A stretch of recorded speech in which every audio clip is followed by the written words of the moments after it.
Hello everyone, my name is CS Sagar and welcome to our channel the Saahas space. आज की date में पैसे तो हर कोई कमा लेता है, लेकिन वो समझ नहीं पाता कि उसे इन्वेस्ट कहाँ करना है, उसे रिटर्न्स कहाँ पे अच्छी मिलेगी। Here I am to guide you कि आपको कहाँ पे इन्वेस्ट सही तरीके से करना चाहिए। तो आज की वीडियो हमारे है कि हम गोल्ड के ऊपर कि किस तरीके से इन्वेस्ट कर सकते हैं।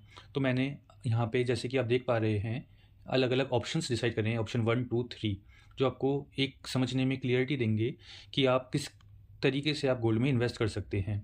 जैसे कि स्टार्ट करते हैं ऑप्शन 1 से। आप गोल्ड ईटीएफ के बारे में आपने सुना होगा, नहीं सुना होगा तो मैं आपको बता देता हूँ। इट इज़ लाइक शेयर्स कि अगर आप ऑनलाइन भी जिस टाइप से शेयर्स आप खरीदते हो रिलायंस के, टाटा के, इसी तरीके से आप गोल्ड भी खरीद सकते हो, जिसे कहते हैं गोल्ड ईटीएफ। अगर उसके बाद दूसरा ऑप्शन होता है गोल्ड म्यूचुअल फंड का, कि अगर आपको ज़्यादा नहीं सोचना, केवल और केवल आप गोल्ड म्यूचुअल फंड में भी इन्वेस्ट कर सकते हैं। तीसरा इन्वेस्टमेंट होता है कि फिजिकल गोल्ड। अगर आप चाहते हैं कि आप फिजिकल गोल्ड में इन्वेस्ट करें तो उसकी क्या सर्कमस्टांसेस हैं, क्या चीज़ें हैं, लेट्स डिस्कस अबाउट इट। मैंने आपके सामने 3 ऑप्शंस रखे हैं, तीनों का सिनेरियो बना रखा है। लाइक आप इन्वेस्ट करते हैं 1 lakh rupees in option 1, option 2, option 3। Let's suppose कि हमारी रिटर्न ऑफ इनकम जो हमें ईयर एंड पे मिलेगी, वो लेट्स सपोज़ हम करके चलते हैं कि वो 10% मिलेगी। तो आपको लग रहा होगा कि हमने 1 लाख रुपये इन्वेस्ट कर रहे हैं तो ईयर एंड पे वो 1,10,000 रुपये हो जाएंगे, लेकिन ऐसा बिल्कुल भी नहीं है। आप जो कॉस्ट इसमें इंक्लूडेड है वो आप बिल्कुल तरीके से अवॉइड कर देते हो, ये देखने के लिए कि हमें कहाँ पे अच्छा रिटर्न मिल रहा है। हमें कॉस्ट को भी इंक्लूड करना चाहिए। जैसे आप देख सकते हैं ऑप्शन 1 में गोल्ड ईटीएफ। अगर आप यहाँ पे इन्वेस्ट करते हैं 1 लाख रुपीज़ और आपको रिटर्न मिलती है 10%, तो आपको अमाउंट हो जाता है 1,10,000। कॉस्ट जो इंक्लूड होती है इसमें होती है एक्सपेंस रेशियो, जो कि अभी फिलहाल 0.5% चल रही है, प्लस ब्रोकरेज आपको देनी पड़ती है 0.2%। तो रफली एस्टिमेट टोटल कॉस्ट का होता है 750, जिसमें से एक्सपेंस रेशियो का अमाउंट हो गया 550 एंड ब्रोकरेज का हो गया 200। तो आपकी इफेक्टिव रिटर्न जो आएगी ईयर एंड पे वो आएगी 1,09,250। अब बात करते हैं ऑप्शन 2 की। आपने इन्वेस्ट करा है 1 लाख सेम अमाउंट और आपको लग रहा है कि आपकी ईयर एंड पे 1,10,000 हो जाएगी, लेकिन ऐसा नहीं है, क्योंकि उसमें एक्सपेंस रेशियो भी इंक्लूड होती है जो रफली अराउंड 0.9% है। ये वेरी करती रहती है आप किस म्यूचुअल फंड में इन्वेस्ट कर रहे हैं, लाइक एसबीआई में, आप आदित्य बिरला, या फिर आप एचडीएफसी गोल्ड में इन्वेस्ट कर रहे हैं। ये 0.9% ऑन एन एवरेज इतनी ही रहती है। तो टोटल कॉस्ट आपकी आ गई 990। तो इफेक्टिवली अगर देखा जाए तो आपने इनकम अर्न करी है 1,09,010। अब बात करते हैं ऑप्शन 3 की, जो कि बहुत हमारे बड़े बुजुर्ग कहते हैं कि बेटा फिजिकल गोल्ड ले लो, इसे इन्वेस्ट करना ज़्यादा सेफ़ है। लेकिन हम इसमें भी देखते हैं कि इसमें क्या क्या प्रोन्स हैं और क्या क्या कॉन्स हैं। आपने फिजिकल गोल्ड तो ले लिया, लेकिन आपको भी पता है कि उससे स्टोरेज की कितनी कॉस्ट आती है, उसे ठीक से रखना, कहीं वो चोरी ना हो जाए। तो उस चीज़ को भी हमें, उन फैक्टर्स को भी हमें इंक्लूड करके रखना चाहिए। जैसे कि कॉस्ट इसमें क्या इंक्लूड होती है, आइए देखते हैं। जैसे जीएसटी 3%, इसी फिजिकल गोल्ड में ही आपको जीएसटी 3% देना पड़ेगा।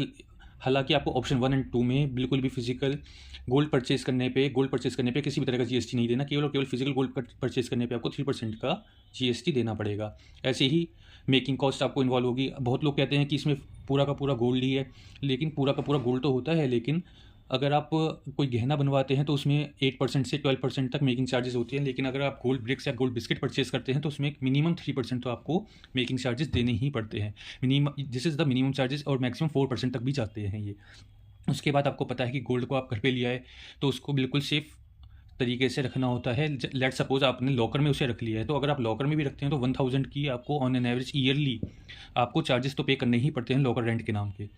तो अगर इफेक्टिवली देखा जाए तो 7,300 रुपीज़ आपको टोटल कॉस्ट पड़ती है फिजिकल गोल्ड परचेज करने के अंदर। तो इफेक्टिवली आपका जो रिटर्न आता है वो 2,400 ही होता है। और अगर आप फिजिकल गोल्ड में 1 लाख रुपीज़ आज की डेट में इन्वेस्ट करते हैं तो 10% रिटर्न ऑफ इनकम के हिसाब से ईयर एंड पे आपको केवल और केवल 1,02,400 रुपीज़ ही मिलेंगे।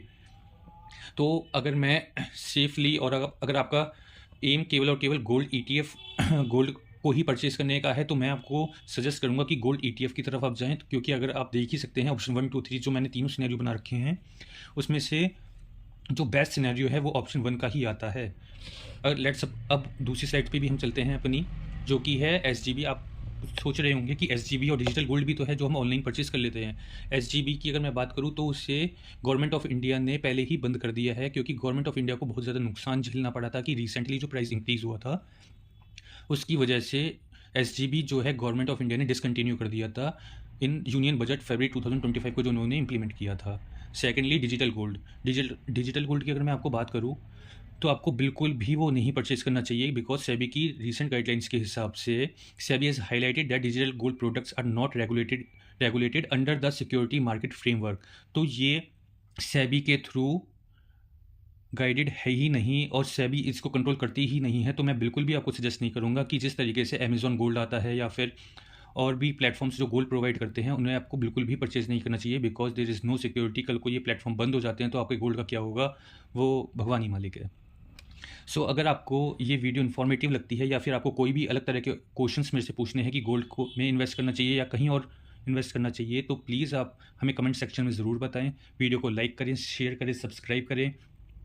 और अगर आपको और भी लाइक म्यूचुअल फंड के रिगार्डिंग कोई वीडियो चाहिए और आपको कोई भी सजेशन चाहिए, तो प्लीज़ आप मेरे को मैसेज करें या फिर कमेंट सेक्शन में ज़रूर लिखें। Thank you very much.